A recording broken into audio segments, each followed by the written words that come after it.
तैँले के हेरेको तपाईले भन्नु त को तपाईहरु बाहिर गएर बोल्नु ल म यहाँ काम गर्दैछु डिस्टर्ब हुन्छ रे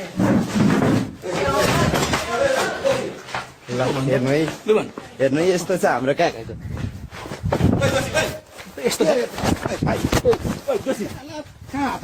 के गर्नुभएको काका तैँले के भिडियो के गर्नुभएको यो अनि भिडियोको आकार के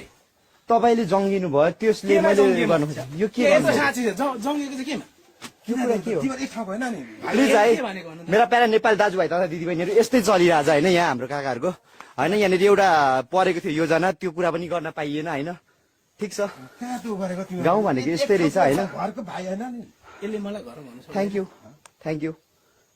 बडामा हरेक अनि यो चाहिँ के हो काका यो चाहिँ के हो यो के गर्नुभएको भन्नु न के गर्नुभएको तपाईँले मलाई सम्झाउने हो कि भएन भने सुन्नु मैले गल्ती गरेँ भने नि मलाई हात लाउनु भन्दा पहिले मेरो बुवालाई सोध्नु के गएर यसले यस्तो यस्तो कुरा गर्दैछ भतिजले यस्तो कुरा गर्दैछ सुन्नु न काका त्यस्तो हो नि त त मेरो छोरासँग हो कि त बाठो नहो हो म मान्छु तपाईँ बाउ नै होला होइन तर नि काका यो गर्नु पनि जुन त्यो चाहिँ अलिकति भएन कि मलाई मैले वडा कार्यालय भित्र हो भिडियो नगर आइज बाहिर भनेर लिएको मात्र हो तँलाई के गरेको तपाईँले भन्नु त को तपाईहरु बाहिर गएर बोल्नु ल म यहाँ काम गर्दैछु डिस्टर्ब हुन्छ रे ल हेर्नु है लु भन् हेर्नु है यस्तो छ हाम्रो काकाको यस्तो कहाँ हात हालेको के गर्नुभएको काका तैँले के भिडियो के गर्नुभएको यो अनि भिडियोको आकार के तपाईँले जङ्गिनु भयो त्यसले मैले गर्नु खोजेँ यो के यस्तो गर्नुभयो? साँच्ची छ जङ्गेको चाहिँ केमा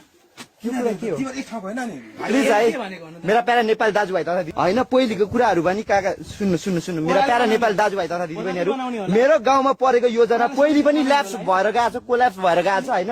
त्यो कुरा फेरि पनि नजाओस् भन्नका लागि मैले अङ्कलहरूसँग ठुलो मान्छेसँग होइन अलिकति जो होइन यस्तो के तर उहाँले मलाई हात हाल्नु भयो होइन यसको लागि चाहिँ प्लिज है जो हुनुहुन्छ अगाडि हुनुहुन्छ नि प्लिज है प्लिज यो चाहिँ दिक्तेल रूपाकोट मजहर नगरपालिका खोटाङ जिल्लाको होइन दिक्तेल रूपाकोट मजहर नगरपालिकामा पर्छ वडा नम्बर 7 हो होइन मेरो चाहिँ वडा नम्बर 7 को चाहिँ सुम्बुरा भन्ने गाउँमा एउटा योजनाको लागि कुरा गर्दाखेरि म माथि हातपात भयो मेरै काकाबाट है मेरा प्यारा नेपाली दाजुभाइ तथा दिदीबहिनीहरू अब ल तैँले के यो के गर्नुभएको भन्नु न के गर्नुभएको तैँले के- तपाईँले मलाई सम्झाउने हो कि भएन भने सुन्नु